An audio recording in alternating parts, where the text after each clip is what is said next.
Friends, family, and keepers of the faith, welcome to another Del Boy blog. As always, I date stamp this, and this is year 3 blog free. Its legacy number is blog 107, and the date today is the 10th of March 2024. And believe it or not, this is the second time of recording this. I recorded this. Everything seemed to be okay. The microphone meter was going up and down. What I found out though was that a Logitech update had been running in the background while I was recording and disconnected the mic. So the drivers weren't in place for it to record audio. So I had a mono recording, and it was 2.5 hours of work this morning up the Swanee. What I decided to do, I've put the video to private. I'm now recording as best as I can this morning. I don't know if I can remember every memory, but I might do this in 2 or 3 parts. But I have to get a blog out on a Sunday. It is my main blog, and maybe this one will go a bit quicker. I usually talk about what my week's been like. It's been pretty bad. As I said, my blogs are warts and all, and to be quite honest, work has not been great, personal has not been great, my mum's health, not brilliant, my own health, not great either. But I've always said that I need to remain positive, I need to keep going, and blogs like this help. I'm not quite sure how I filled in this morning's blog with what I was saying. I know it went on for about 25 minutes, so I need to sort of like think for a moment. What do I normally do? So I normally talk about the weather, and today it's been pretty rainy and dull, horrible. What I probably else would have talked about then is negativity, and why things are pretty poor in my life. I think what's been on my mind this week is that the more you're in a dark place, the more you sink into a darker place. And I've tried to put a finger on what the problem is. And it's very difficult for me because I'm a sort of person that's like a people pleaser. I don't tend to think of myself. I like to hear about other people, what's going on in their lives, and if their lives are bad, I try to rectify that, and so forth and so forth. I've had one call this week with my friend Mamemeister, and that cheered me up no end. I had one watch along with my friend Ryan, which introduced 2 others, Sam and Ian, to talk about Doctor Who, which I'll talk about later. And that was great. And the conversation we had afterwards was longer than the actual recording. So that was brilliant. I think I'm missing other conversations. It's nobody's fault, this. I'm just letting you know that loneliness can come in many forms, and if you're worrying about your mother's health, you're worrying about your own health, work's not going great, you rely therefore on other avenues, and other friends, and if they're not chatting as much, or they're doing their own thing, or then basically, you just feel not wanted, unwanted, that sort of stuff. And I know that that's not the case. It's just that's where your brain takes you. So with that being said, work was bad, purely because it's the way of the setup of our office, really. When our total people manager went off for a secondment for 6 months, she splintered the team so that I'm a fully employed ministry, part of the Ministry of Justice, and a civil servant, along with two other analysts. But the two people above us are contractors and are not fully employed, which means that they can't people manage. Which means that my people manager changed to a person who's not part of my team, and my two other managers became what they called task managers. Now, you'd think that'd be great, but when you have a daily meeting in the morning, you'd think that there'd be a meeting before that where the two task managers would speak to each other, but they don't. So we go down a list of names and we go, what you going to be doing today? What are you going to be doing today? When it gets to me, I've noticed that the person who's not my task manager seems to be underwhelmed, I think, with how I'm progressing or working. And, there's not an awful lot I could do about it other than bring it up with my proper task manager and say, look, I've noticed that this person treats me differently. And the answer I got is that the person that is not my task manager, the other manager, basically is just a figures person, a person who wants a job done. And so, therefore, you've got to live with the fact that that's the way that they are. I'm sure that there's no personality in it. There's no malice, and so forth. So this week, one of the tasks I did was to rewrite some documents, some what they call work instructions. When I rewrote the work instructions, I wanted to go for a walkthrough with my analysts, and I booked a meeting for Thursday to do so. Tuesday night, she contacted my own task manager and said that I had rewritten the report when it should have just been amended. It needed to be put back exactly as it was, take away my report, and put it into the new template and publish it. So when I walked into work on Wednesday, I found that a day's worth of work had been totally scrubbed with the message that all of the corrections had been done by my manager, and that the document wasn't lost, it was just renumbered, but it wouldn't be used, which made me want to resign. To be quite honest, all the analysts all had the power to basically rewrite or amend a document, and I looked at this document and thought that it was missing screenshots. It didn't describe things very much, and I decided it needed a rewrite. And it looked very much like the person that was kicking up a fuss about my document was because it was initially that person who wrote it.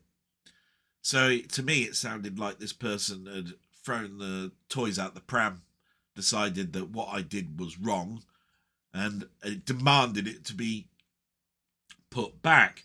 Now, when I eventually spoke to my task manager, he apologized, said that he should have backed me up, but the person came in like a steamroller and basically demands. And I pointed out to him that when situations like this occur, if I was a people's manager, I would have said, why don't you two talk to each other, look at the report as it is, and come together and look at those work instructions together, and then you'll probably find that you'll use bits and bobs of both of them. And he thought that that was a good idea as well. And I said, well, that's because I feel that I've got more probably people skills than she's got. But regardless, you can't make a person feel like a squashed bug at the bottom of your shoe. And I'm not taking it anymore. And that I needed him to talk to her before, before much further. Otherwise, I will take it further. I will take it to complaint. That hasn't happened yet. Apparently, it's going to be happening Monday. So that fills me with trepidation. But my people manager phoned me on Friday, just out the blue, and said, how was I? And I happened to mention all of this. And he said he was totally in agreement with me. He said, you don't act like that. You don't remove people's work. You talk through these things. You don't revert a document back just because the person demands it and because that person wrote it. The things that she did, he could see would definitely hurt anybody. I told him he didn't need to do anything at the moment. I said, I'm the type of person that doesn't want conflict. I just want a life where I move forward, and the people that are above me set me tasks that get me back on a good way for my career. So I told him to watch this space, and that's where we are. Now, the other bad things that happened this week is I'm not on Sky Broadband yet. That was deferred from Thursday to Monday. So the worst day of the week, I'm going to find that I'm not going to be able to communicate with work very well because the engineers come in to put fibre optic in on a Monday in the morning, the worst day that you could possibly do it. But the booking that happened on Thursday got deferred. The engineer ran behind. When he finally got to me, it was nearly 4 or 5 o'clock, and they decided to cancel and change it to Monday, which is not a great thing to happen to you. So that's another bad thing. The other thing is that I found out from my mother that the sound on the TV had totally gone now.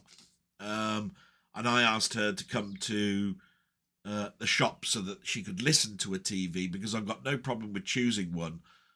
But I can't work out what her hearing is like, and she needs to listen. She didn't want to go. So that infuriated again. And you can see what I'm talking about. It just negative. So basically the week has not been great. And I'm just hoping that things get better. As I said at the beginning, I've recorded this couple of times once already. It's getting dark. So what I'll probably be doing is that I'll be stopping and starting and recording this as best as possible and then get it out there. So we'll start off with what's been happening in the world, like we do with the news each week. So while I can read the pad because it's quite dark, I'll turn the light on in a minute. We'll get to the war news because that's where we start. And I read this out verbatim this morning. It says terror threat. See, I can't read this very well because it's dark. I think it says terror threat emerges in Moscow as Putin warns of a full-scale war in Europe. This came as an immediate comment as Sweden joined NATO this week. In quotes, the possibility of an escalation of the conflict in Ukraine from the expansion of participants in proxy forces used for military confrontation with Russia to a large-scale war in Europe cannot be ruled out, General Vladimir Zelensky insisted. So what he was basically saying was, Sweden has now joined NATO. They will then aid with the war. The war will then that escalation will be given to Ukraine. That will then infuriate Russia. Russia will then respond, and basically you're then going to have a European war on your hands. And I can't disagree with that. But the thing is, Sweden wanting to join NATO is not something that happens in a week. It's something that they would have applied for, possibly even a year or 2 years ago.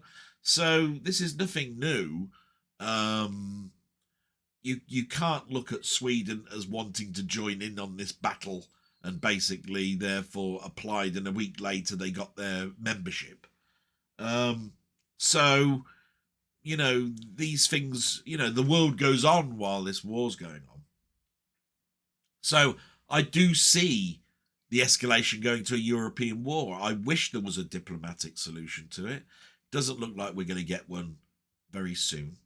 And that's my hope. And that ends really the news for what's going on in the war. But when it comes to the rest of the UK news, the big news was the budget, and there's nothing really to report here. Anybody who knows, the UK has a budget. It's conducted by the government. They then tell us how that our money is going to be spent, how we're going to be taxed, how levying is going to be applied to, stop all sorts of things. How money is going to be put forward to aid us with our normal natural life. So the Chancellor has made some more national insurance cuts. He's put some levies on things like cigarettes, alcohol. He's put money into the coffers to aid with, to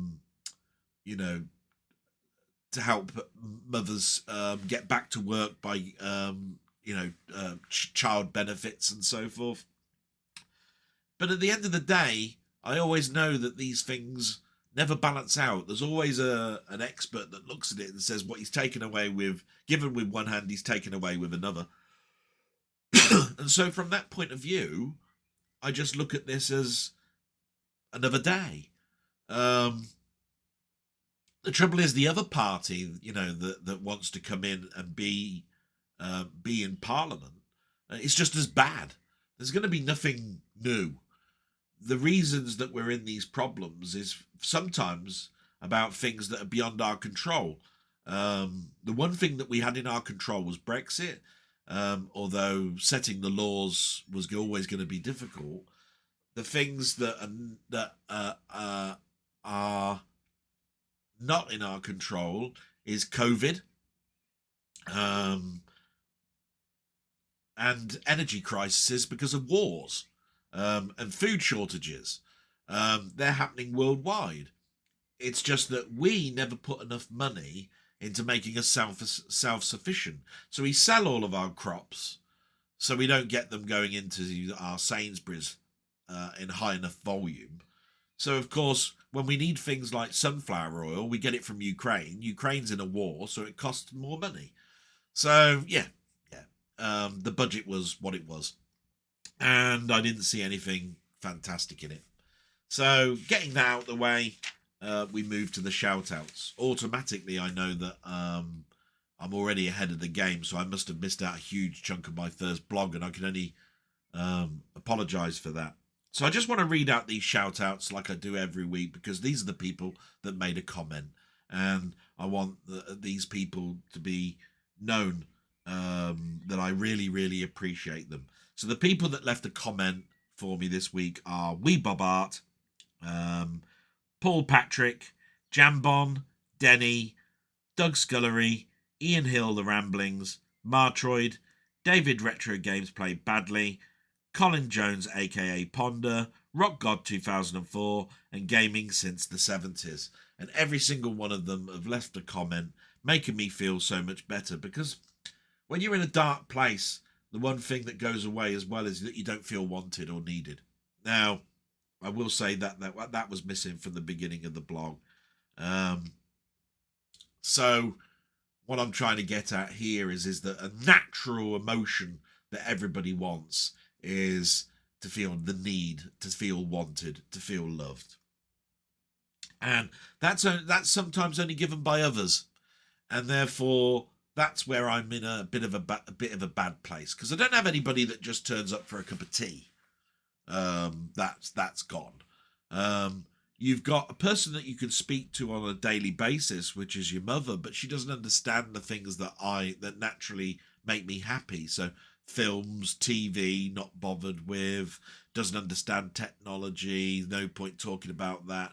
So all we generally do is talk about what's in the news, what's on telly tonight, and meals and chit chat with a cup of tea.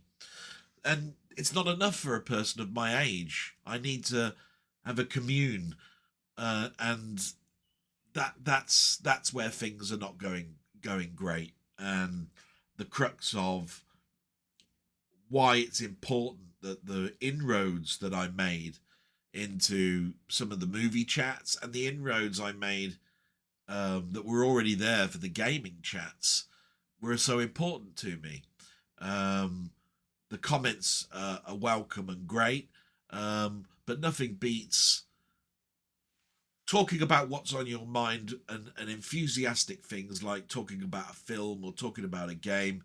And if you don't have, or you're not invited to talk on these chats and so forth, then all I'm doing is talking to a camera. It's exactly as Mamemeister said. Having a screen on or off, having the camera light on or off is not the same as looking at someone's face, or like being in a pub and talking to your best mate. So yeah, been a bit of a bad place. And so with that, I'm just going to do a slight jump cut so that I can possibly get a better lighting. But I also need to bring up all my old notes and hopefully read out the next section. So just bear with me a moment.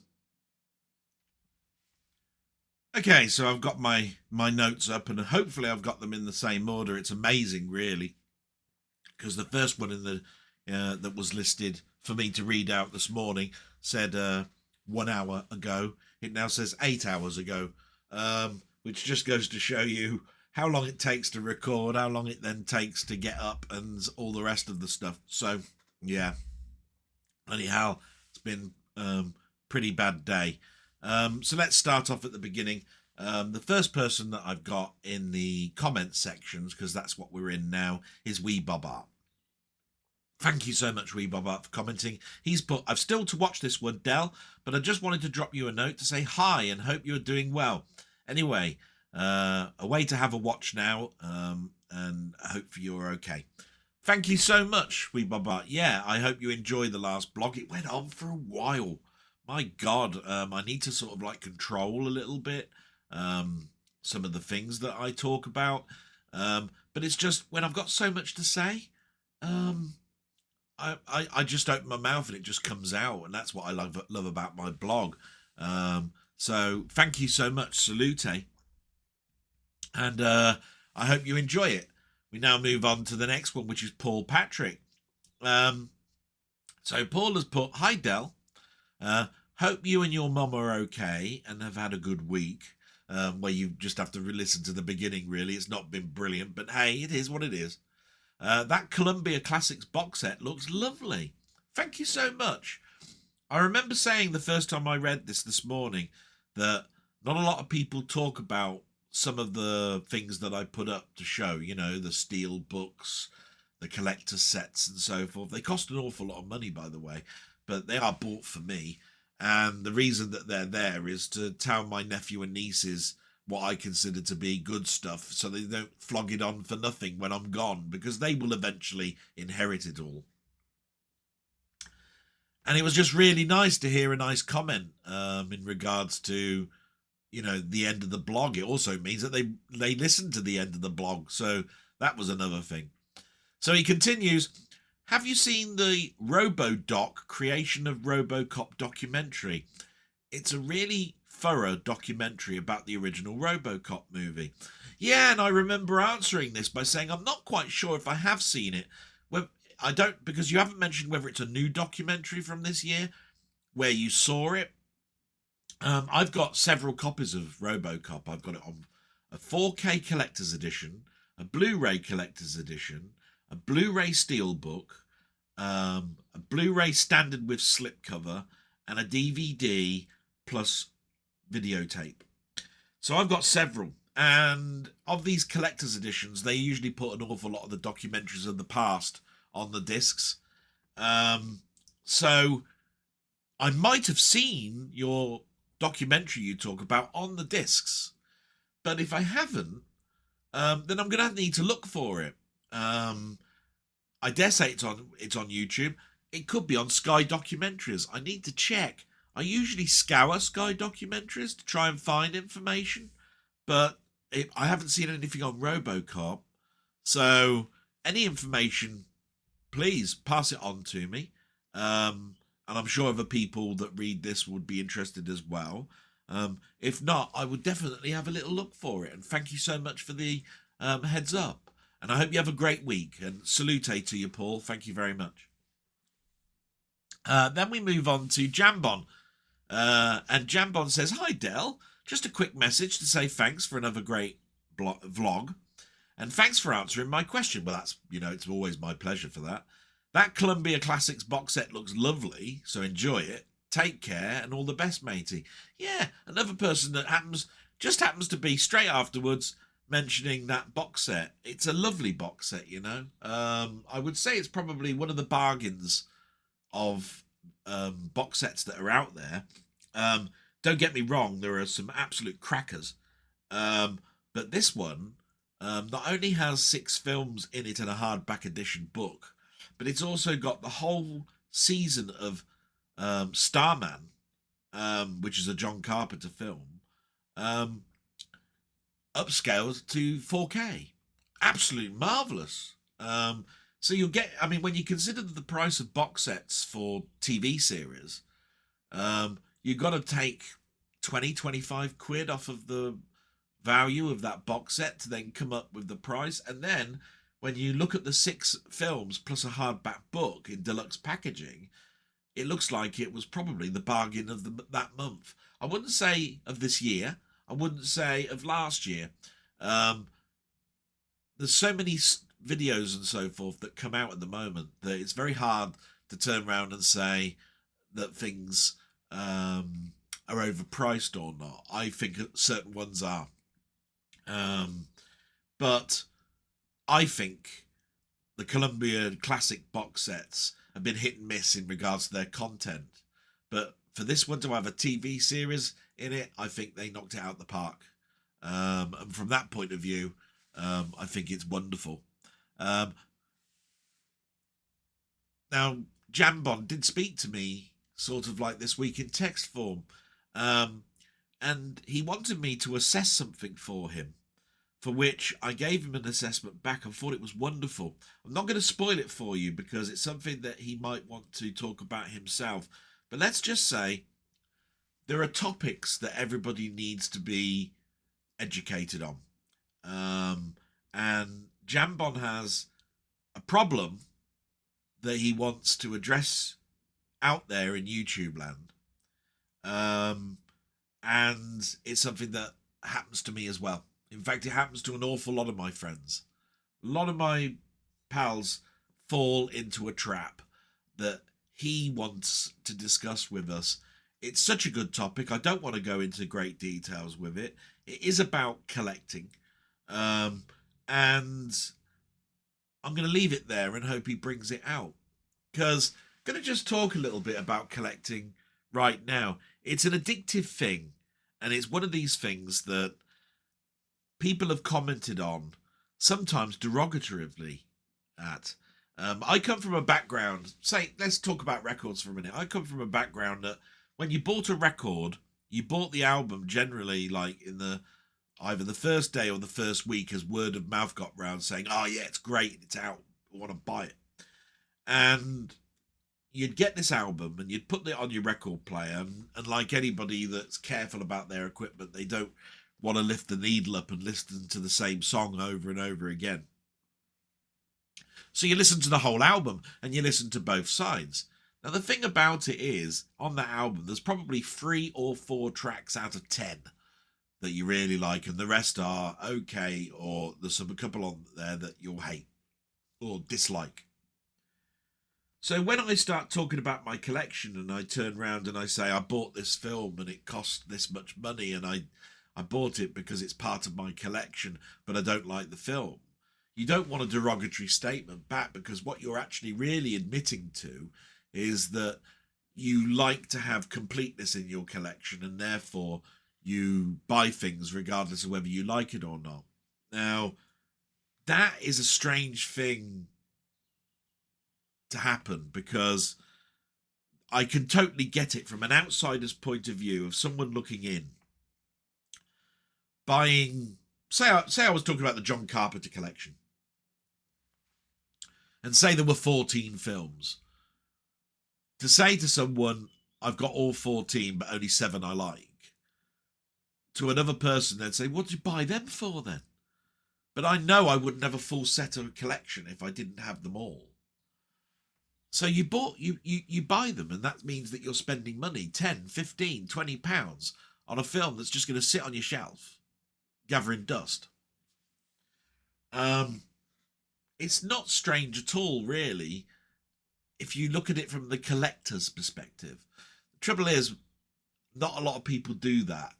And that's where the addictiveness of collecting really bites.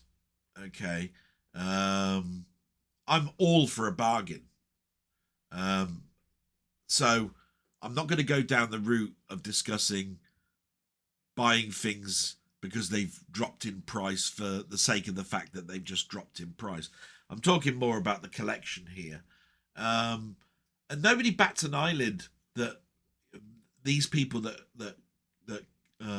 talk about this turn around and say you're mad to buy a film that you're never going to watch. What they have to understand is, did you buy an album then that you liked every track on? Because the simple answer is of course they did. But they didn't think of it like that. You have to look at things from many different sides, and that's where I love to get into the thick of things when it comes to discussions. So that's my talk about that, because I'm not happy with how I collect. I've got things in just cases behind me, no bookshelves to put my stuff on. And I will be the happiest person on this planet when I can finally put things on bookshelves and all that sort of stuff. But it requires space, it requires time, it requires money, and all of these things I don't have or the luxury of. And therefore, I do it for the future. I hope that I go to my grave seeing it all on shelves. I really do. I can go going, do you know what? It was all worth it. Until that point, though, I'm buying and putting things in cases and then forgetting that what's in the cases. So yeah, it does seem like a strange thing. And it's why I'm always asking questions to other people. How do you store your collection? How do you watch your collection? Do you buy things to complete whole series of films? Or do you just buy the ones that you like? Etc., etc. All valid stuff. You know what I mean? So anyway, let's move on, because that is something that partly Jambon might talk about, but it's definitely an interesting topic. So now we're going to move on to Denny, my friend Denny. Love my friend Denny. He always comes up with so much stuff to talk about, and I've just looked and oh my god, he's done the same. I'm going to need a drink for this. And we'll start off, and my big thanks to you, Denny, for writing such a lovely comment for this week for us all to hear. He's put, hiya mate, hope you are well and your mother is feeling a little bit better. My mum is currently ill with flu. A very worrying time for us, as she's so congested. When she wakes up in the morning, she's choking, trying to get the stuff off her chest. Asthma doesn't help her either. Matey, my blessings are with you. I hope that your mother gets well soon. It's not nice when the person who brought you into this world is suffering. So I know exactly what you're going through. Please wish your mum well from me. I hope everything goes okay. I hope over the next couple of days things ease up for you. You continue. As you said, it's March already and nearly a third of the year is already gone. Where does the time actually go? We'll soon be in the gardens for spring, then summer, then an awful autumn and winter again, and with the dark nights. With that brings the dark nights. Yeah. But I did say that we wish our life away. It's amazing that yes, that's happening. But at the end of the day, we should live in the moment. We should appreciate what's around us. Already I can hear people talking about, oh, soon be dark again, when it's only just getting light, and yeah, it won't be long before Christmas is here. We've just gone past that. And it's almost like we're always in a rush, and I think that's just population mentality. I don't think it's anything unique amongst like Britons or anything. I think everybody does it. It's a shame, because even I need to sort of like stop and smell the daisies. Do you know what I mean? Look at the world around me and appreciate what's there, but I don't do enough of that. No. So you continue on with yourself with wanting at least a DVD version of the live action of 1977 Spider-Man, and it's not the best, but I love cult TV even at its worst. Yes, I want it because obviously I'm a big Spider-Man fan and it would fill in my collection. It talks about what I was just talking earlier. Why buy something that's crap? It's because I'm a collector. It's a simple answer as that. It was a bad series. The actor did what he could, and he made a very good Peter Parker, but he didn't make a very good Spider-Man, and he didn't make a very good Spider-Man because the world wasn't ready for that type of special effects that they used. And no amount of money would really help. Making Superman fly was hard enough. Try making somebody believe that they can climb up a wall, swing from a web, and attack villains that basically had even more special effects orientated powers, which is why it ended up being what it was, which is very downbeat, just standard crime fare, people robbing banks, people brainwashing people, that sort of stuff. It turned into Columbo with special powers, and that's not what people wanted. Anyway, you continue. Thanks for answering my question on movie posters. My personal favourites through the years were The Land and People That Time Forgot, At the Earth's Core, Warlords of Atlantis, of course Star Wars, and many, many more. As Dave would put it, I'm going into another rabbit hole and collecting reprint posters. Haven't decided whether A4 or A3 size would work best. Anyone with any info on the subject I'd gratefully appreciate. I plan to collect them in a folder inside plastic leaves. And this is where I have to apologise, because you asked me to contact Rock God, a friend of mine, and see where he got his posters from. And, you know, basically my health of me coming from work and just falling asleep, his lifestyle of going on chat stuff, and my own just natural forgetfulness has meant that I never contacted him, but I will, and hopefully he sees this as well and might even comment. He does collect quad-core posters. He does collect posters inside DVDs and Blu-rays that we buy, and I'm pretty sure he probably has other posters that he knows where to get things from. My knowledge is not really posters, it's more to do with comic book art, and they come from heritages. So these are very expensive, like auction houses where you can bid on comic book artists' proper works that they used for getting something published in a comic, and personal commissions that they've done for people where the person who commissioned it didn't pay up. So, you know, you're looking at gorgeous art, and not really posters. So I'm hoping we can address that for you, matey. It says here you got your eye on the Three Musketeers Milady film coming out on Blu-ray soon. Is this the second in the trilogy? Question mark. Heard a lot of good things about the production, even with English subtitles. Alexander Dumas, his work are some of the favourite stories. Would like to add all three to my collection. And I read this with pure delight, because last year when I saw Napoleon, it was 2 weeks later I went and saw the Three Musketeers film that you're talking about, and it came as a big surprise, and I loved it to bits. It had Eva Green in it, and it was all in French with English subtitles, but I didn't know myself whether it was the last in the trilogy, a second in the trilogy, or whether you can get on physical media the first film in the series. So it's something again that I need to write down and get round to doing, and that is investigating this particular film.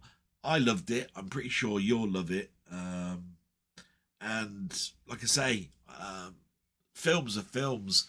And there are some of us that appreciate this type of quality film, even if it's not in our own language. On the subject of films, I'm looking forward to is the Ridley Scott 4-hour extended cut of Napoleon. Hopefully, it's not going to be too long before we get to see it. The theatrical cut is so watered down, I'm at odds to watch it and spoil the longer version. And my answer to that when I read it was, oh, don't do that. Always watch a film, because it's nice when a longer version comes out. You can see where it fitted in, and you've already seen the other part of the movie, so basically you don't need to watch so closely, and you can see why it was taken out and why it's been integrated back in. Ridley Scott is a fantastic visual director. One of my favourites. Not everybody's. I know that Rock God's not a big fan. He likes Tony Scott, his brother, better.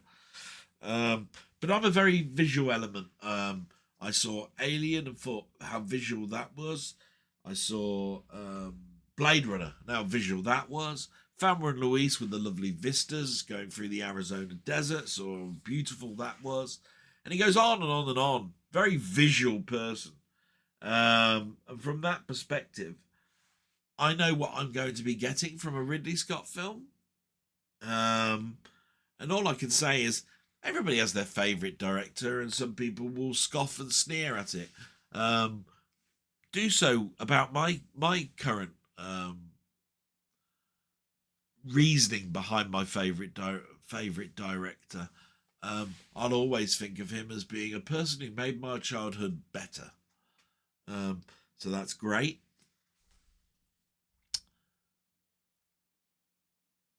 On the subject of films, I'm looking forward. Glad to see that your copy of Phase 4 has arrived, you said.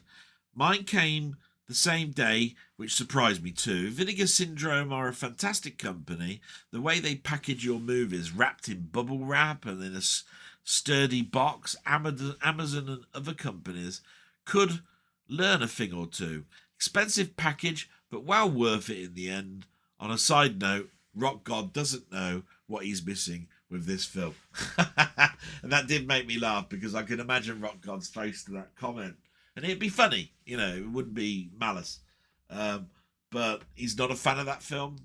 Didn't understand it, hated the score, thought it was just noise. So many things that I could turn around and say, no, you're wrong about that. It is a good film. But what you have to understand is films can be like Marmite, and therefore it can be a little bit difficult to preach to a person why they think that they should give it another chance, watch it again, or whatever. My answer to them really is give it a try. Watch it again in a couple of years' time. Every couple of years, if it keeps being brought up, just so you can see whether you were right in your first analogy or not. Question for this week. My love of Alexandra Dumas extends to the Count of Monte Cristo. 2 versions came out, and a TV movie starring Richard Chamberlain with a star-studded cast and a theatrical production starring Guy Pearce, Jim Caviezel, Henry Cavill, and Richard Harris. What are these 2 versions? Which do you prefer? And give the reason why. Wow. Now, when it comes to the 3 Musketeers, I've seen several versions. I've watched the one that you talk about, the 1975 Richard Chamberlain film, and it's brilliant. Nostalgia gets me every time. I think it hit me at a time where I was like a sponge soaking in information. I remember being in summer, summer holidays and watching Adventures of Robinson Crusoe. So when the 3 Musketeers are on TV in the bank, in those bank holidays and holidays that we had when we were off school, it's difficult not to like them. What's not to like? They're in full costume. the brickwork and the canal streets and all of that sort of stuff look marvelous. On some look dirty and grimy. Some you can see is the high area of London. So change that to France, and you've got a great film. So that gets those two out of the way. Now I remember there was a 4-part version of the Three Musketeers that had Gerato Pifario. I did look it up for the second time during this blog, by the way. The first time I didn't even recognize the name. So yeah, that's a great production. If you put all 4 together, I would say that probably beats the TV movie and beats the Guy Pearce one. The Guy Pearce one is very much a just shoot it and get it out the door type thing. Not much recap, not much going on in life. It's all about that event, and that's it. And then the last one was the 1934 I've written down here. And that's also a brilliant film. I think I appreciated it more in my later life, my life as it is now. I don't think I'd have appreciated it in my 20s. So when it comes to the Three Musketeers, if you want to listen to both me and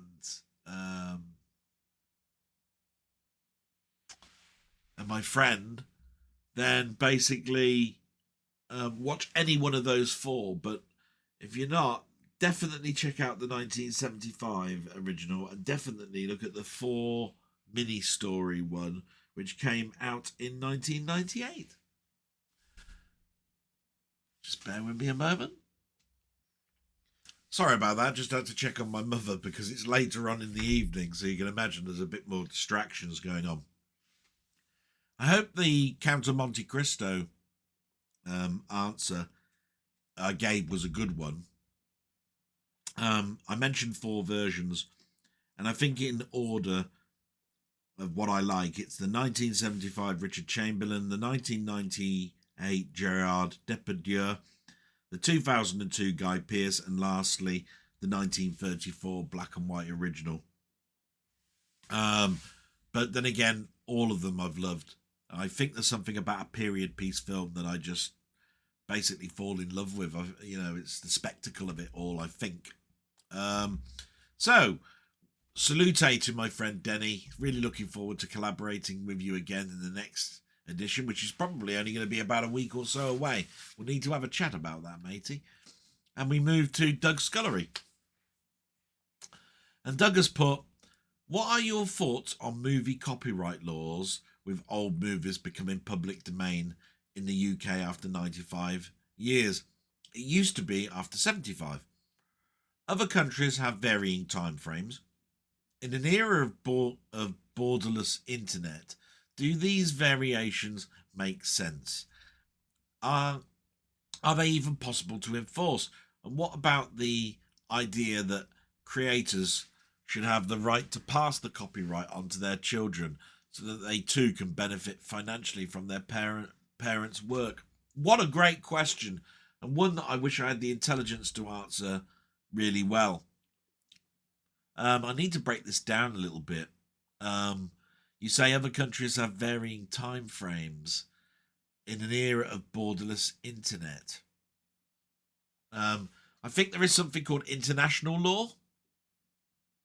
I think it compounds itself onto the copyright law. So when the copyright law for each country can't be followed, the international law takes precedence. I don't know what the international law says about movie copyright, but I do know that Disney have literally gone through this as a discussion point in January because Mickey Mouse, the first appearance of Mickey Mouse, Steamboat Willie, became public domain. And everybody was turning around and saying, does this mean Mickey Mouse is going to turn up everywhere? Because any creator now can actually take the image of Mickey Mouse and put it in what you want. And they don't have to go to Disney to do it. And that's what we're talking about when it comes to copyright law. I've always looked at it that it's quite true. I'd love the family to keep getting money because, say, someone like Tolkien and the Lord of the Rings and the Hobbit and so forth, he had children, and those children have got married, and it's their grandfather's intellectual property. He sold the book for publishing, but not totally the concept. Concept is in the book. So I suppose what I'm trying to say is it's the same with a Spider-Man comic. Written by Stan Lee, drawn by Steve Ditko. Eventually, after 10 years, both of those people wouldn't be talking about Spider-Man. They would go off and do other things. And the story continued because of the power of the character. So being under Marvel control gives me a warm, fuzzy feeling because it means, well, I wouldn't think that they'd want to destroy one of their greatest money-spinning earners. But I also know that if Spider-Man became public domain, it would mean that anybody could do anything and make changes. They could make it so that he span his webs out of his arse. And they don't have to go to Marvel to find out whether that was acceptable or not. So I'm in two minds when it comes to copyright law. It's a very, very strange one. And one that I would say, I don't know what other people think, but I think it'd be nice to know what people are thinking. Won't be a moment. Yeah, so sorry, I needed to actually replenish a drink because I didn't think I'd be getting through this whole thing again without actually having a drink to be able to sort of like help with my throat. And it started to get a bit coarse. I hope I gave a good answer to Doug Scullery. It's a very complex one about copyright law. I can only really talk about it from a personal point of view, and that is that if we're talking movie law, I would hope that when Laurel and Hardy's stuff, say, comes up, that the intellectual property of it, as much as it's become public domain, it maintains the accuracy and the sentiment of the films. I hope what you don't want is for people to cut things up, put things into their own thing, and make ridicule of something that brought world enjoyment. Do you see what I mean? That's where I think the copyright laws are a bit mad. Because I do want families to prosper from it. To a point. There's a point where I go, hey, you've had enough now. You know what I mean? And there's a point where I go, hey, why don't you reimagine or redo a classic story from Laurel and Hardy without having to go to, say, Universal to ask permission to be able to do it, or the Laurel and Hardy estate? When it becomes public domain, all of that goes out the window. You can do what you want.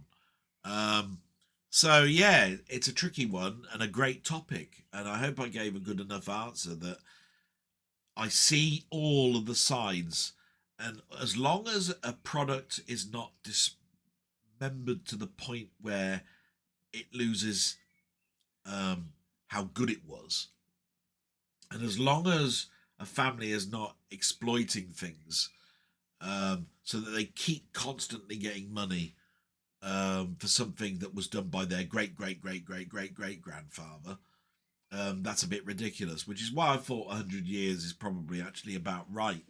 And a perfect example of that is I don't see people mocking or ridiculing works from Mozart, Beethoven, Handel, or anything else, which are now all totally public domain.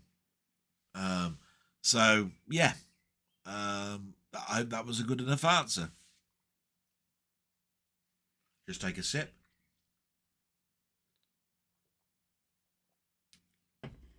I salute to you, Doug, and we move on to Ian Hill, the Ramblings. Great guy, this. Worked with him earlier on a watch-along on Tuesday, which I'm sure he'll mention in his blog. But let's have a little look. It says, thanks again for your blog, he says. Hope you and your mum have been okay. However, I saw a message on Scott's live stream in which you said that you were feeling down. I'm really sorry to hear that. Yeah. So, I know that when I'm going into a chat room, some people will know me by my name and my blog and all of that sort of stuff, because they all go, hi, Del, how are you? And what you've been watching and all that sort of stuff. So I asked a question in there, and then I was watching for a bit, and I suddenly started to feel quite low. Don't know why. So I put a little thing in there and just saying, look, these guys are great. Please sub them. Please like them. I'm not feeling happy, and I don't want to bring the place down, by bringing negativity in. So I decided that I would cut it short, and I wish them well. And yeah, some ways you could look at that as being, no, you shouldn't have done that, and just say you're off or whatever, and wish everybody a good weekend. But I'm also I'm big in favour of portraying the reason why. I don't want to cut something off when there is an actual deep, meaningful reason behind it. So yeah, it was what it was, and I just hope that the stream went on well. I watched a part of it, so everybody looked like they were having a great time, so that's brilliant. It was a real pleasure to meet you on Ryan's watch along and to continuing chatting afterwards. I hope I didn't go on too long. I really enjoyed it. Once again, you brought a lot of knowledge and humour, which was very welcome. Yeah, I mentioned before, I did this watch along with Ryan, Doctor Who and the Daleks, with Sam and Ian. And the conversation after the stream was longer than was longer than the actual stream itself. So, we had a great time. We were talking this, that, the other, laughing, joking, what makes us good, happy, what makes us sad, all sorts of stuff, to the point where I wanted to stay on and keep chatting. But I had work in the morning, and I got a few things off my chest, about things that make me tick. And I mentioned how splintered certain things are, and how we don't talk to each other in sort of like in groups, where I think a lot of people would like to know a bit of background about us and that sort of stuff, as well as getting our thoughts across.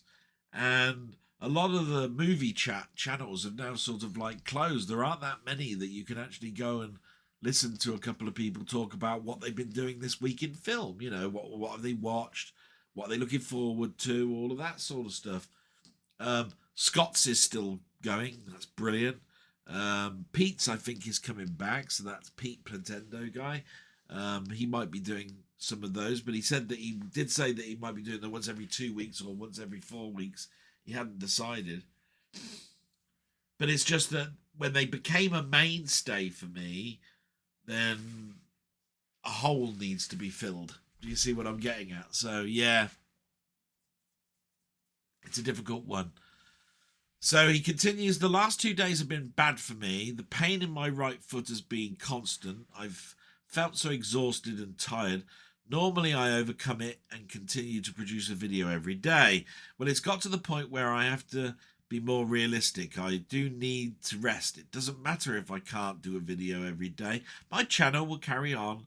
So from next week, my followers will see some days where there won't be a video. I'm quite stubborn, and I now realise I couldn't go on like I was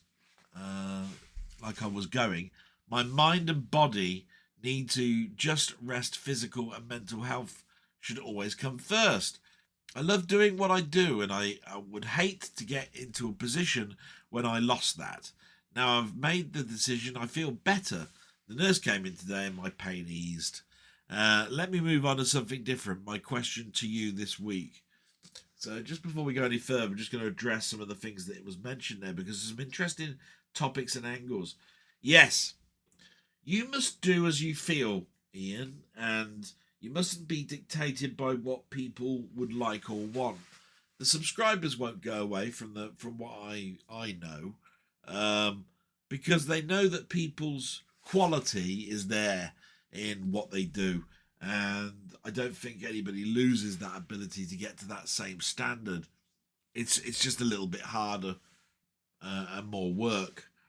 Um, so I've got a funny feeling that everything will be okay for you, Ian. And I look forward to working with you again. And I hope that you look forward to some of those videos that you're not getting now for whatever reason. So salute to you, sir, and we move on. Oh, so I'm so glad that I do this in the morning because I've got so little distraction. My mother's doing other things and all of that sort of stuff. But you haven't seen the distractions that are going on. I've had a knock at the door. I've had the phone sort of like ping with text messages. They're not really text. They're just like alerts that tell me that somebody's answered a blog or whatever. And it's made for a bit of a fuzzy blog, and I have to apologise now. I don't know quite how I answered Ian, but I think I got to the 5. I said Some Like It Hot, Blade Runner, Back to the Future trilogy, Laurel and Hardy's Music Box, and Star Trek the Motion Picture. And when it comes to Star Trek the Motion Picture, I know that one's Marmite, but everybody I think has got in their collection a film that they've watched the most, or a film that they'll watch even when it's on TV, that they'll just stop and watch it even if it's in their collection. Star Trek the Motion Picture is mine. I've got 14 versions of it, on VHS, DVD, Blu-ray, 4K, standard theatrical, remastered, reimagined. And it's just so nice that Robert Wise got before to see his original theatrical version get completed to a point where he said, I now consider that film complete as best as you can in regards to keeping the original feel of the theatrical version that came out, that he didn't want coming out in 1979. For me, it holds many memories. I think William Shatner looks at his best in that film, even better than he was in the TV series, where you can see the youth and the trappings of the TV series. In this one, he was more mature, conflicted in the film, still had to have that presence. He didn't look fat and old. It was like he was in his 40s. I'm sure he was actually in his 50s when he did it. And I tell you what, I wish I looked like him at that same age. As much as you can poo-poo and dismiss science fiction and so forth, there are certain films, like I say, that you just have no reason why you watch it. And I mentioned to my friend down the rabbit hole, if you've got a 4K TV and a 4K player, buy that film. Get it. Don't let it go off the shelf and you never have it. It looks stunning in 4K. Stunning. But there are so many other films I could have included. Salem's Lot, From Beyond the Grave with Peter Cushing, North by Northwest, many Hitchcock films. Just think of them: Hitchcock, Scorsese, Spielberg, De Palma. So many, and yet you ask 5, but that's the hardness of the question. The question is a conundrum in itself. But I think I've given my answer and I'll stick by it. But ask me again in next week, it'd be a different 5. It's one of those types of questions. And salute to you, Ian, because if I was to ask you the same thing, would you have that same difficulty? Or would you easily just rattle off 5? I find that so difficult because I've got 5 that I'd have in science fiction, 5 in horror, 5 in comedy, 5, in family, 5 in drama. It just goes on and on and on. It's, if somebody loves vinyl records, just to quote my friend Rock God, he loves Iron Maiden, but I'm pretty sure if you asked him 5 tracks that you can only take with you, if you thought deeply about it, you'd want the majority of them to be Iron Maiden, but you'd want a variety. You'd want something that lists other tracks that have meaning that would remind you of your father or a time or a place. That's the difficulty. So, salute to you, sir, and we move on. Martroid. Brilliant Martroid. And he never usually asks me a question, but I've got a funny feeling that he's either got a question or something for me this time, because it's a bit more wordy. It says here, thanks for another interesting and varied blog, Del. Well, we're about a week out from the release of Jeff Minter's story, and I'm still very much hanging out for it, even though I already have access to most of the games that will be featured. A question favour then, would you please consider doing a video of it when it's released? All good if you'd rather not, as I do appreciate the hard work that must go into producing such a vid, but I know you'd do it justice if you did. Anyway, no pressure. And the simple answer to that is, oh hell yes, I will be. Jeff Minter is such a big influence on me as a child, and even in later life. I've now met him and spoken to him, and there are people that shape your life and inspire you. This is a person that came from nowhere, wrote a game, got discovered, continued to write games, and then found that niche that he wanted in his life. I look at my life and I go, what? I've been a facilitator, a trainer, I've been a tester, software tester, I've been a user acceptance tester, I've been a data analyst, I've been a credit analyst, I've been, through my life, no consistency whatsoever, just gone from place to place, time to time, for the money, for the job.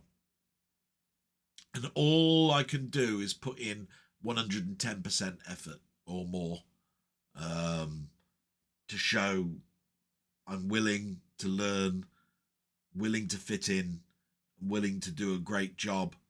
And I want people to think, what a nice guy that person was, and we miss him when they go. Do you know what I mean? And even that's not worked out. So, to fill in the blanks for other people, the Jeff Minter story is a game documentary. So, in other words, it's a bit like the Atari 50th anniversary game collection. What Digital Eclipse did, I think that's what they're called, Digital Enterprise, Digital Eclipse. They put a lot of film footage together, did a timeline, put the games in a collection. You could then go to the games and watch a little bit of a documentary before the game and what was going on in Jeff's life during this timeline. And you play the games and you see a progression. It's different, I think, to the true Jeff Minter story that's coming out separately. And yes, I will have every probable game that's in this collection, but I'll be buying it. It's a must. I've saved the money up to one side. It's probably going to come to £40-50. It's going to be what some consider to be a waste of money if you've got them in other collections. But as far as I'm concerned, it's got that extra timeline and documentary side that I really am intrigued to watch. So will I be getting it as a first day? You betcha. And if I collaborate with Mamemeister on it, that would be really good as well. Or just even have a discussion of it in the first week when it comes out. But I have no idea if Mamemeister will be buying it. I did mention it to him. I told him to wishlist it if he wanted to. But he himself turned around and said, I've got them all, I think. What will I get from this? So it's one of those things where regardless, I'll be doing something. So salute to you, Martroid. That's definitely coming along, and thank you very much for your request. Love requests. Keep bringing requests at me. If you want something, some game you want my opinion on, tell me. If there's a film you want my opinion on, tell me. I'll try and make a video of it. It gets rid of that angst that I have on, do I do this film next? Do I play this game next? It's not like you're forcing me, but it gives me ideas that it might be something that the people want, that increases the stability of my channel, which I don't think is very stable at the moment, the way that my mental health is.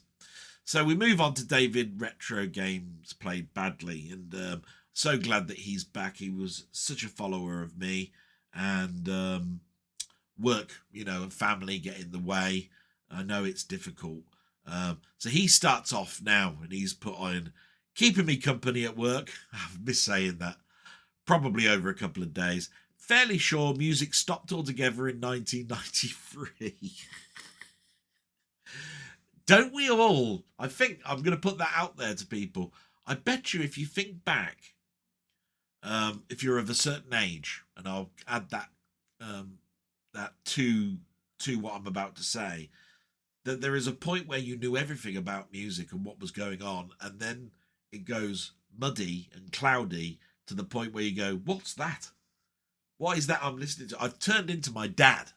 Pretty sure of it. He was trapped in the 60s. My mum less so. Hers is 60s and 70s and 50s. 50s and 60s for my dad. Me, beginning of 2000s, and then it gets muddy. So I looked at the Brit Awards that was playing on in the background while I was playing a game this week, and I was going, I don't know what I'm listening to. Don't know you, don't know you, don't know you, don't want to know you, don't know you, but actually you sound all right. That's the end. That's how it was with the Brit Awards. Blew my mind. Used to watch the Brit Awards and go, I know Blur, I know Ocean Colour Scene, I know Oasis, all of those. And if you go back further than that, yeah, I know ABBA, Shawaddy Waddy, all of the rest of the stuff, those bands I could reel off now. So, there are obviously ones that I do recognise. Lady Gaga, what's that? I could reel off some, and I'm so sorry, but doing this twice, I'm a bit muddled. But yeah, I think one of the hits that came out of that was a lady called Ray. She won 6 awards on that evening. She sang one of the tracks off of her album in there, and I was listening along to it, and I was going, "That's all right, but nah, not for me." Maybe it's because I'm not a big soul person. I don't know. But because I've always been open to music, I've listened to techno, dance, electronic, heavy rock, soft rock, classical soundtracks, country, opera, and I've found something in all of it. But I was listening to some things that were going on in the background. Didn't get it. Really didn't. So I guess I'm just an old fuddy-duddy. Anyway, he carries on. I'm glad. So, yeah, the question I was going to ask you, what year do you think it was that you suddenly realised you don't know everything that's going on in the music scene at the moment? Without answering the fact you just don't care. Name the year where you could name everything that was going on, and then the following year it got muddy, and then a couple of years later, nothing. what the hell's going on. Maybe the pandemic caused that for you. I don't know. I'm glad it's not just me that gets annoyed with their watch list getting clogged up with premiere notifications. Yeah, that was something that happened last week. I totally agree. Highlander is a classic. Absolutely spot on. I will be watching Dune 2, but I don't have high hopes. I can hopefully relieve you there and say that Dune 2 is brilliant. I saw that last week. It really is a good film. I think it's better than the first one.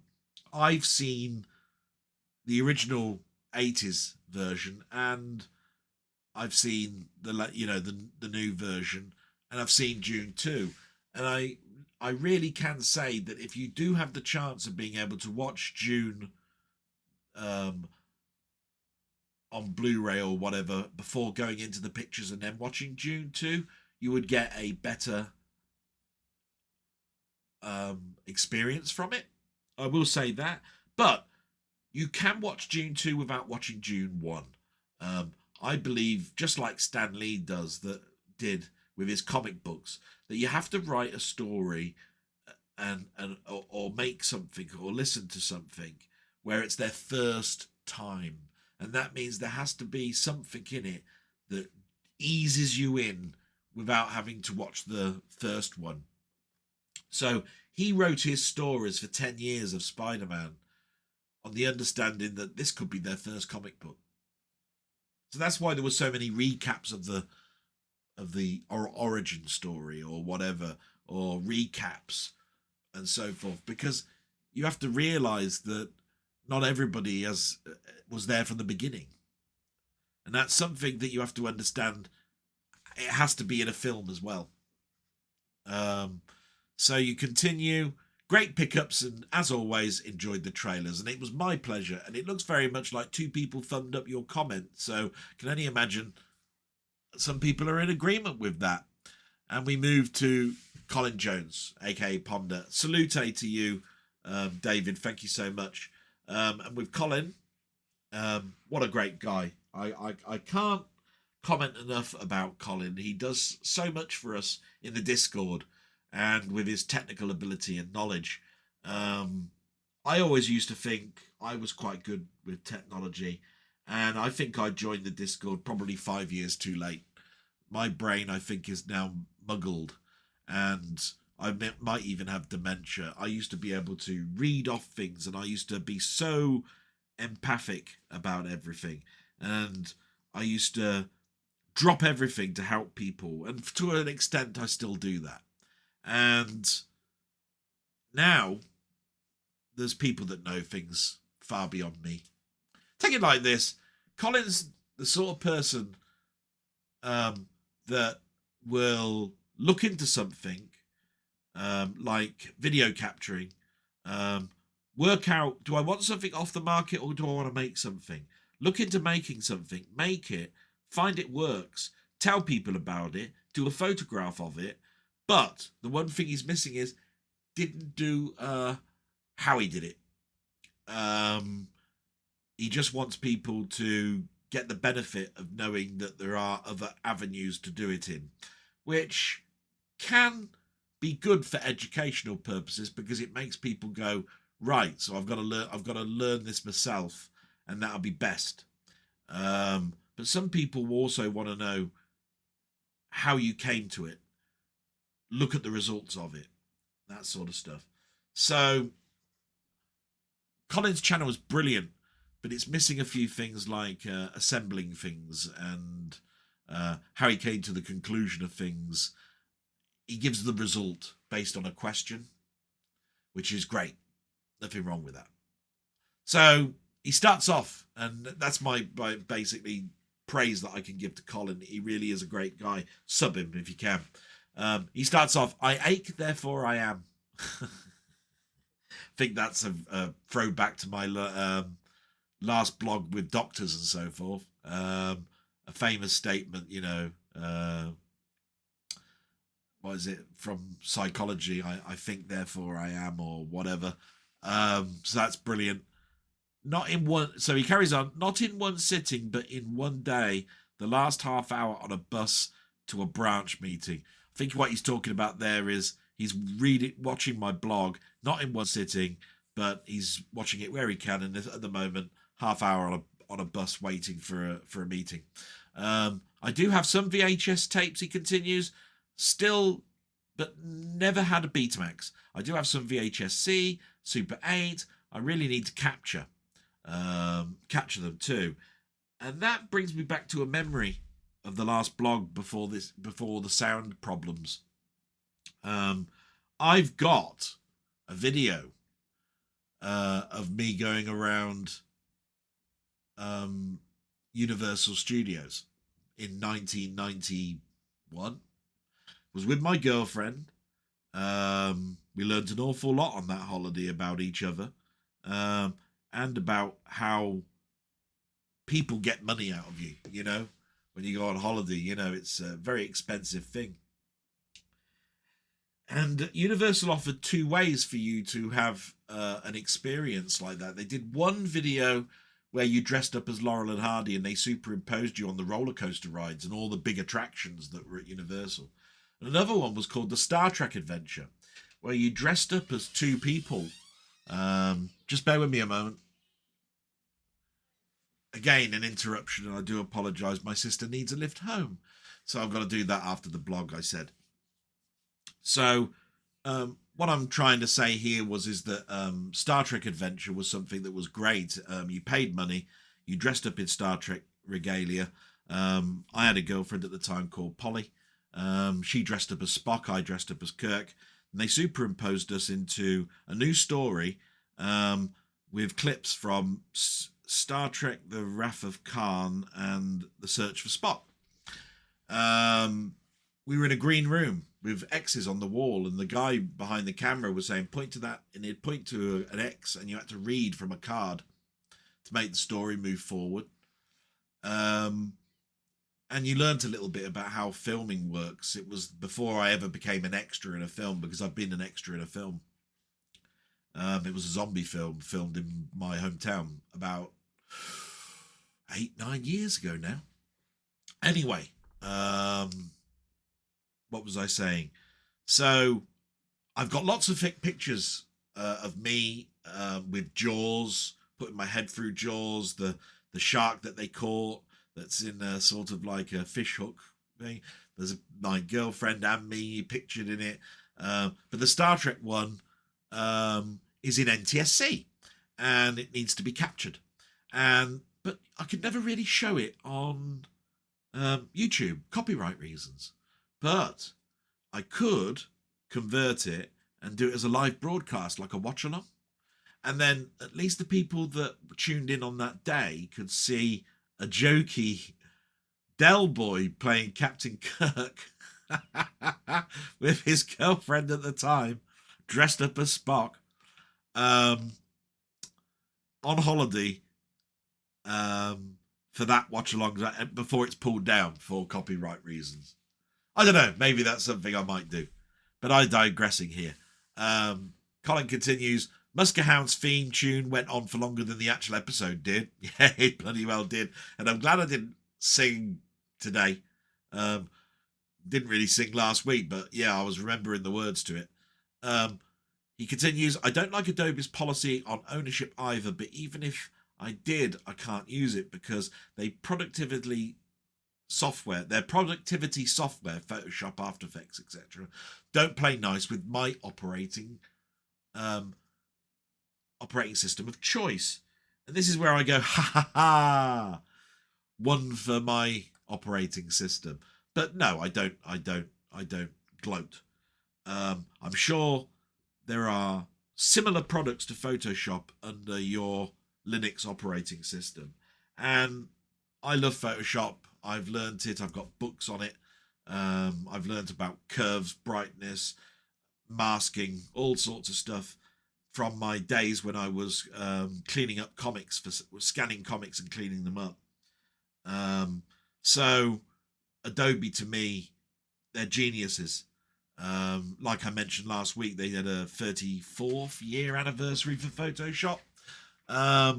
But there'll always be something that's on Linux that you can use, and I'm pretty sure it'll be of equal quality. And then you end up saying Nintendo has 7-year Switch, which is Nintendo has 7-year itch Switch. Yeah, get it.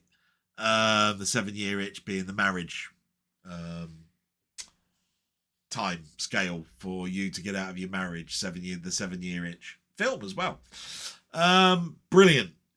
Absolutely fantastic. And you've actually come up with something at the end that you want to ask me. So it says here, my question, you seem to be more up on the latest gaming tech than most of us. Where do you see the non-VR next generation consoles heading, given today's console graphics audio are just so advanced? They are very close, if not better, than the limit people actually see and hear. Well, I'm so flattered that you think that, but I don't consider myself that way at all. I love VR, and I do know that there are people out there that discuss this all the time, and they come up that the future is going to be a truly immersive extended reality experiment. And what I think they mean by that is where VR immerses you and you can see a cartoony world, they're now doing augmented reality and mixed reality, where you can mix cartoon with real life, the world that you're in, because it maps the room that you're in, to the point where how long is it going to be before you're actually in the real world?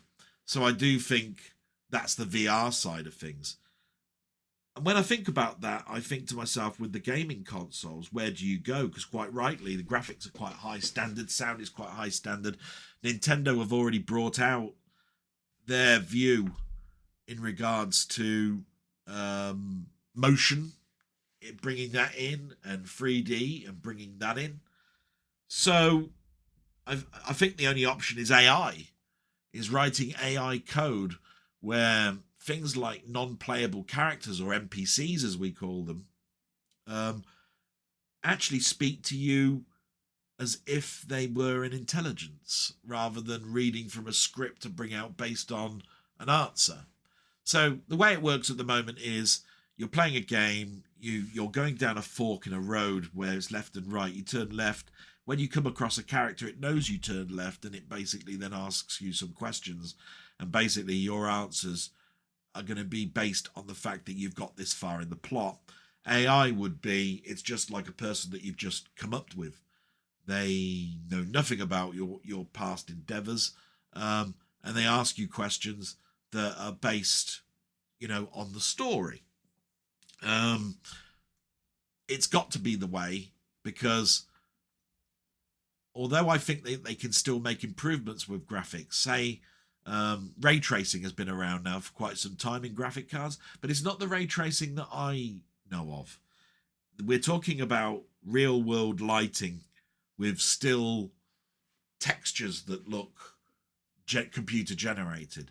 I'm talking about Toy Story standard ray tracing. They generated worlds. Light bounces off of glass differently from wood and from mirrors. Mirrors reflect, etc., etc.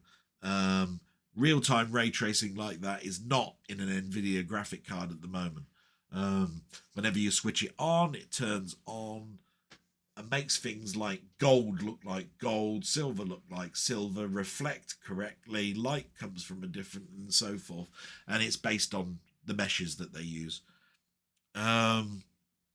So I still think there's a way forward with graphics. Sound has always been behind, but what they do now is that they ask composers to do the music, and they write now routines where music is more dynamic.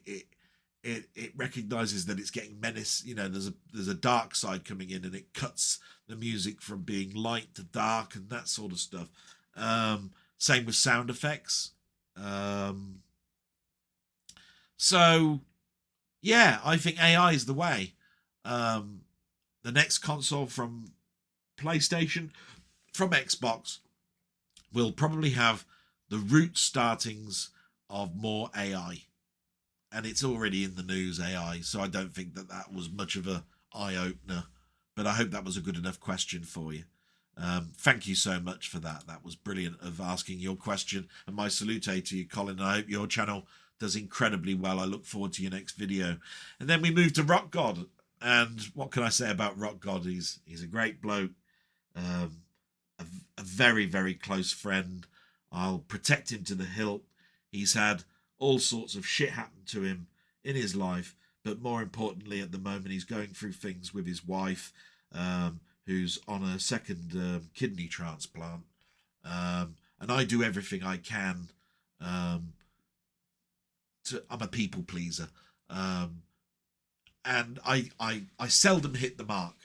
But I will at some point, hit that mark, bullseye. And I'll be so happy. And I know he doesn't look at things like that, but what I'm trying to say is I look at life like that. That's me. And I do everything that I can for my friends. I've done this for Mamemeister. I've sent things, bought things, done things for Scott and Rocket Guard and Denny. They don't think of me as being fat wallet. And they don't sometimes probably understand why I do things. But there's always a reason behind it, and I hope, and I know that it's appreciated. That's all that matters. It's just, I know I can do so much better, and my choices could be so much better. They sound good at the time, but they're not. You know what I mean? So, you know, he's what is Rock God? Rock God is this very knowledgeable filmy that loves Iron Maiden and rock music in general. He's a bass player in a band, generous to a hilt, very knowledgeable, always giving advice, never contradicting you. Yeah, he's quite good looking, I suppose, from a girl's point of view. I don't fancy him. I'd punch him in the face if he was here. Just to roughen him up a bit. And he knows that's a lie. So anyway, I'm going to read out his comment. It was actually the second time I've commented last week, actually, not the first. Cheeky. Possibly is all I can say with that. I would have to double check, but I'm not so petty that I won't say you're probably quite right. That you have commented a couple of times, not the first time. So this is the third. So Paramount, so they've decided to do a deluxe beautiful edition, and the first thing they think of is put Phase effing 4 in it. That's absolutely mind-boggling. Yeah, I mean, I understand that if you see a deluxe piece of packaging that you can see looks absolutely gorgeous, and you look at your own packaging on something that you like and they haven't done it yet, you think to yourself, what, that piece of shit? They go and put all that lovely good stuff in it. Why couldn't they have done that with mine? I get it. You know what I mean? But it is a good film. I like it. Denny likes it. We both ordered it. We're both impressed with it. You can't, like, you know, please everybody all the time, which is the thing that I'm trying to learn and not doing very well. And so I'm not going to say that you're wrong with Phase 4 is awful, because for you it is.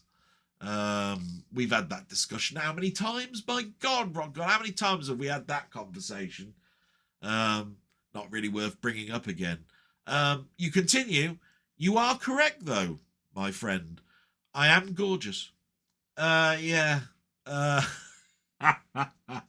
don't think I can contradict you there. You know, you got a girl, you got a wife, I haven't. So there you are.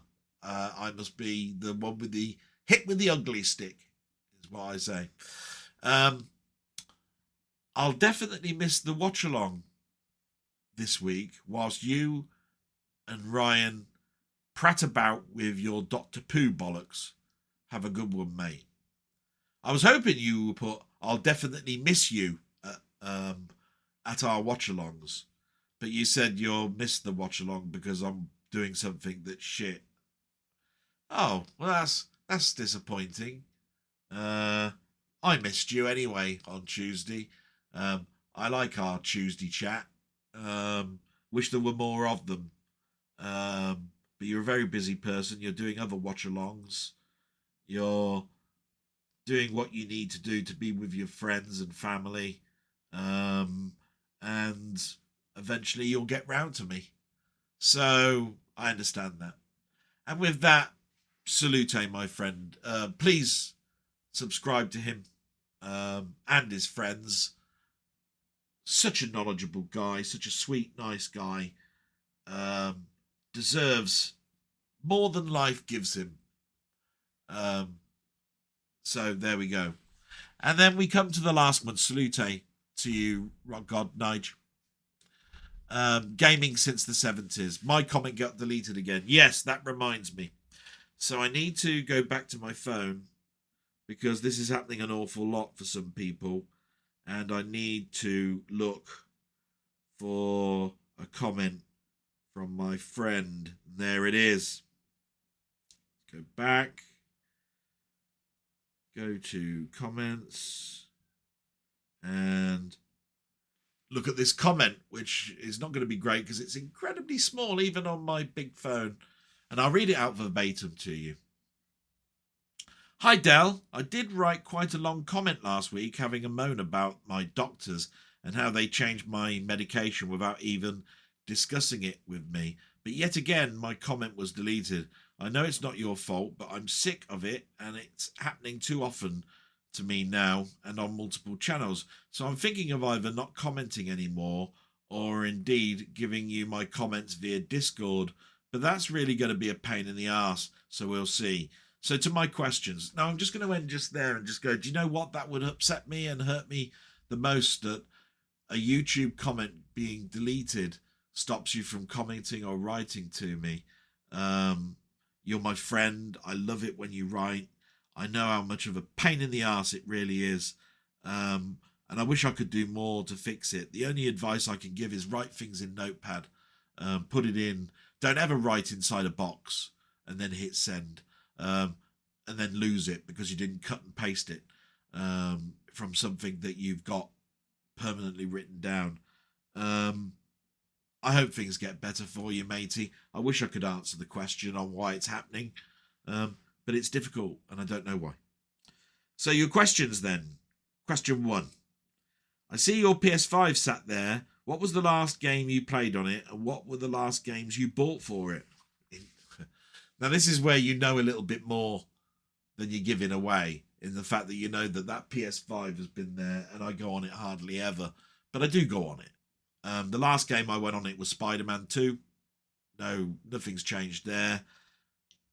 But it could also actually be Gran Turismo 7. It depends on which one came first. I'm pretty sure Gran Turismo 7 came out, and then Spider-Man. So Spider-Man would still be the latest one. Okay? Loved Gran Turismo, except for they cocked it up. Lovely race engine, loved the racing all the way through it, and they put this horrible front end on where you have to grind. You have to go to a cafe, talk to this bloke, get the keys, drive this car, get money, grind, get that money, take it to this other cafe, get these other set of keys, start driving in hot hatchbacks, get another key, go to something, and on and on and on it goes till you unlock all the cars. Crap! I want the race. That's what I want. So it really annoyed me because I've heard amazing things in VR.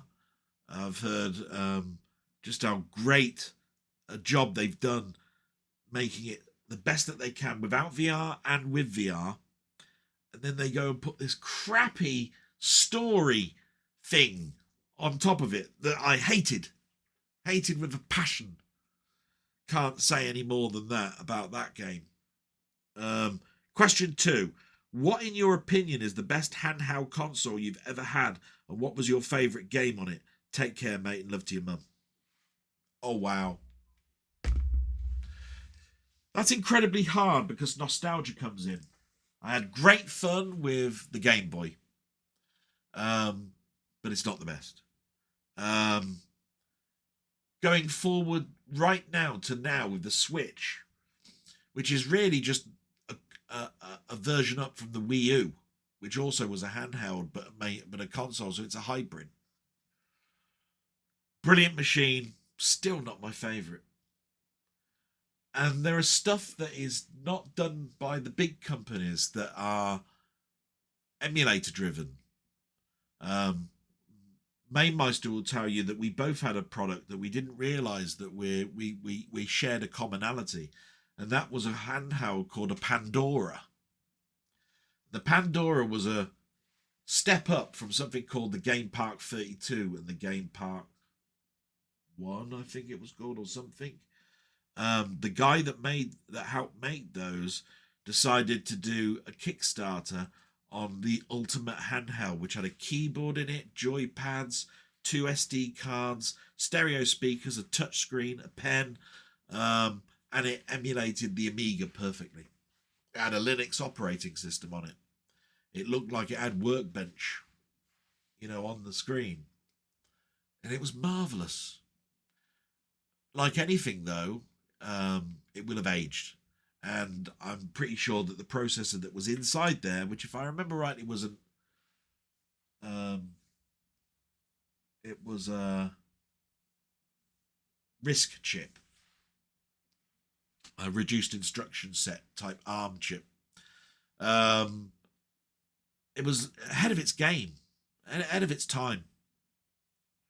But again, I got rid of mine because I needed the money, and Mamemeister still got his.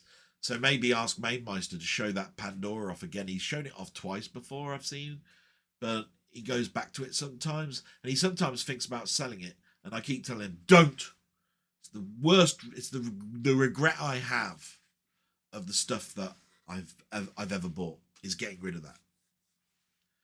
So what does that leave us? That leaves us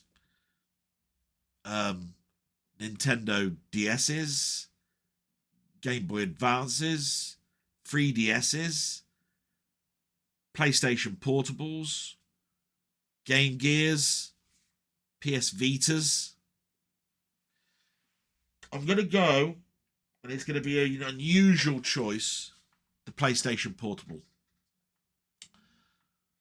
It's the first time that when I got that console, that I had a device that sort of had, it was almost like it had a perspex top, like you used to sit down at a cocktail version of an arcade machine, where you've got the glass table over the top of the screen and you sat either side playing Pac-Man and that.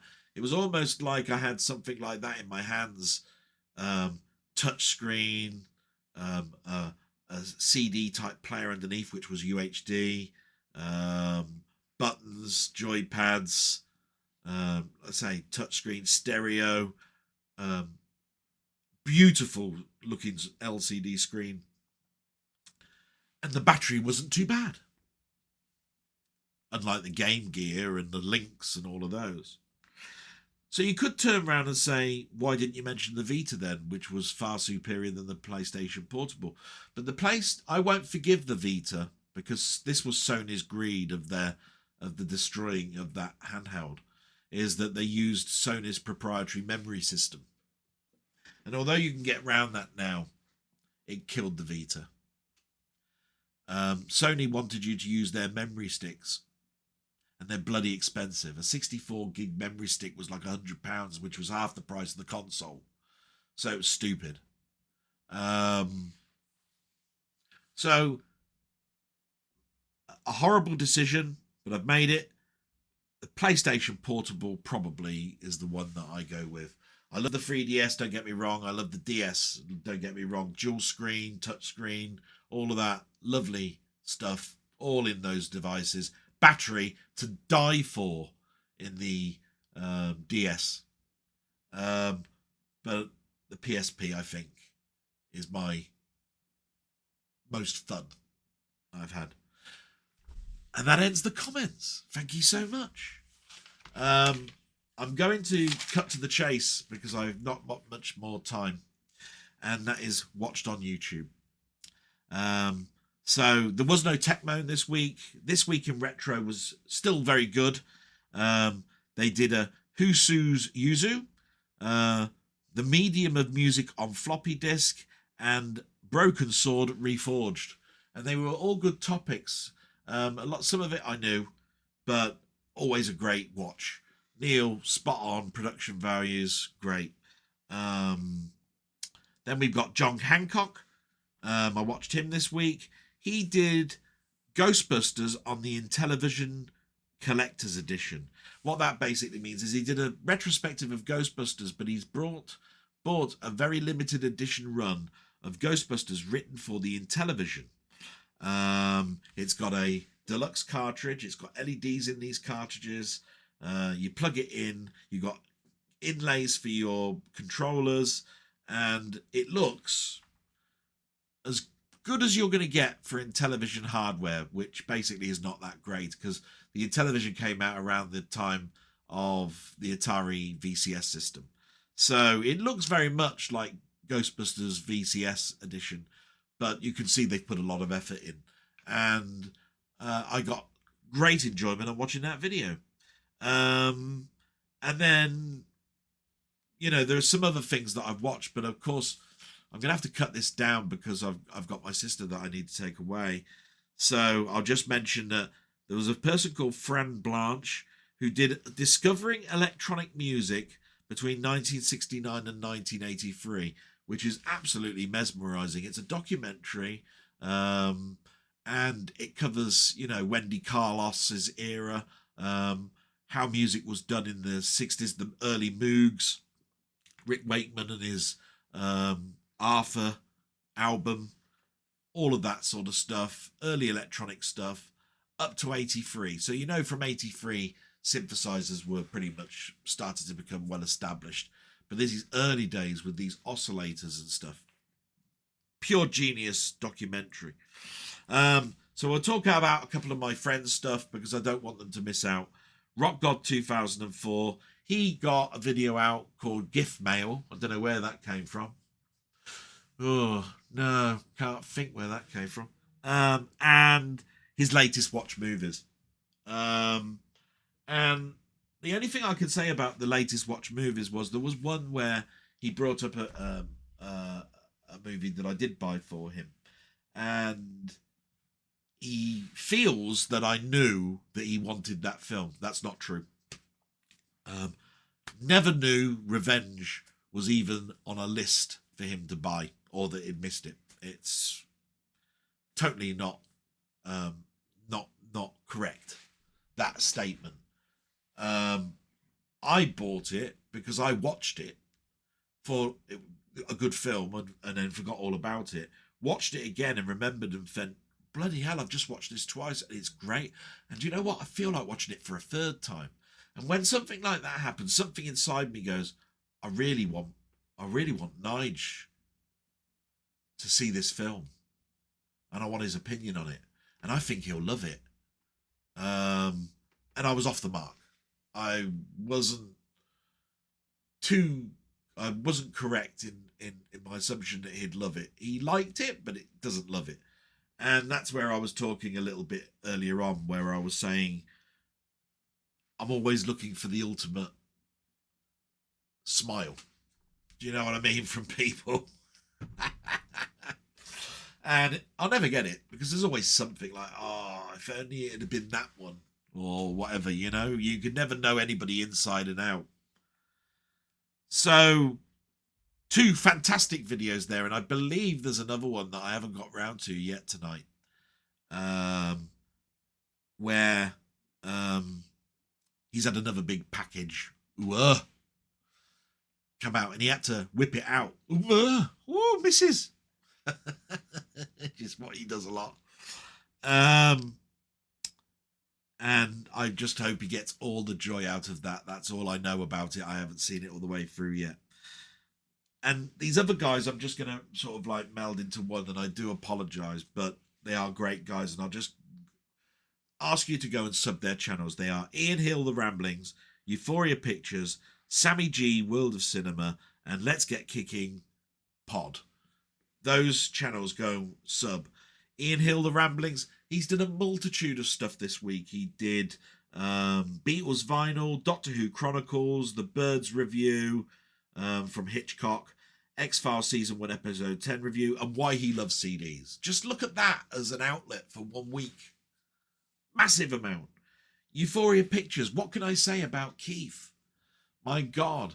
He's got the collection to die for. He's got statue busts that come with these statues that he bought at a time where I just couldn't afford them. He's got DVDs, Blu-rays, 4Ks. When he reviews something, he shows you the outside, the inside, tells you about the picture quality, the sound quality, what he thinks about the film and where he bought it. Now, all of that in succession means you know everything about that film, even to the point of where to get it from.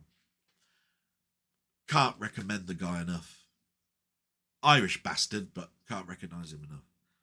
Sammy G's World of Cinema. What can you say about a guy that's been started 6 weeks and has now over my sub count, and I'm in my 3rd year? Must be something he's doing right. He's doing his Blu-rays, part 8 and 9. He's going to be doing more vinyl. Go watch him. Absolutely brilliant. And then there's my friend Ryan. We've been through some wars together, haven't we, Ryan? My God. I love the watch-alongs that we do. I miss sometimes just doing the random chats. But you're a joy to talk to. And I'm so honoured that you allowed me to come on and did the watch-alongs on Tuesday with the Doctor Who. It was brilliant. And then there's just my friends that are on the computer side of things. Down the Rabbit Hole, did 3 fantastic videos. One, Vectrex on golf, so it was called Vectrex Tea Time. Very good title, by the way. If you ever want to know about the Vectrex, watch his channel, amongst many others, like Mamemeisters, but particularly these two, Mamemeisters and Kevin. The Vectrex was a great system, and this one is a homebrew game, Vectrex Tea Time. It's a golf game like Crazy Golf in vector graphics. And then he did a 2-part VR video. One where he was just playing the game, Space Dock. The second where he plays Space Dock again, but he had to bring in a documentary about something that was on his chest that he wanted to give his own opinion on. I don't want to give too much away. It's very enlightening. Definitely worth your time watching. Then we've got so salute to you, Kevin. Then we've got Robert's Retro Gaming, which is gaming royalty. He's like Atari king, right? What did he do? If I look down here, look, he did his Euphoria Part 26, which is part of his Steam library, Minecraft episodes 111 and 112, 8-bit games called Claim Jumper, Rosen's Brigade, Spy vs. Spy 3, which is an absolute classic, Killer Cycle, Slinky, and he did an arcade high score challenge on something called Palimidus. Can't pronounce it or read my writing. All in 1 week, like Ian Hill. It's just every day. And quality abound. I've already mentioned, so salute to you, Robert. I've already mentioned about Colin Jones of Ponder. Just sub his channel. He did a lock and chase by LC Games for the Commodore 64. May not sound like an awful lot, but he does so much answering questions in the community. He did a video of an old game like Lock and Chase on the Commodore 64, which almost looks arcade quality on a machine that old and not geared to be arcade, platform. Watch that, definitely. And then you got Steve. Steve, he's back doing his gaming since the 70s. He's brought out a new little project where he's taking game companies that are virtually unheard of and looking at their whole catalogue and saying how they got away with the games, or are there some hidden gems here? And the companies he covered were Mogul Communications, XFA World Software Limited, and Century City Software. And I tell you what, there is a couple of gems in there, but my God, some of them look like typing games. Not great. And last of all, Mamemeister. How can I not forget my friend Mamemeister, who will be doing a Sunday stream right now while I'm redoing this. So I'm missing out. I'm missing out, and it saddens me. But he's done his Friday waffle. He did his Sunday waffle from Sunday live stream from last week. A nice and nasty podcast with a lovely guy called Paul Drury. And he did a 10-minute mashup on Bruce Lee. And I'm going to end it there, guys. I'm not even going to show you what I bought. I'll leave it till next week. I did all the trailers in the last video, but I'll have to leave those till next week as well. Maybe something won't come in this week and it will make it easier for you, and I do apologize. So this has been hard for me to do a second time. I'm 30 minutes short of the first time I did it. I've missed an awful lot of content out, and I'm very, very tired. But I hope you'll be kind to me in your comments, and that I haven't lost any more subscribers because of this. I do everything I can. But with that, I'm going to give you your week back. Let's hope for a better week. Please enjoy yourself. The game I'm playing at the moment, by the way, is Gravekeeper. What's it called?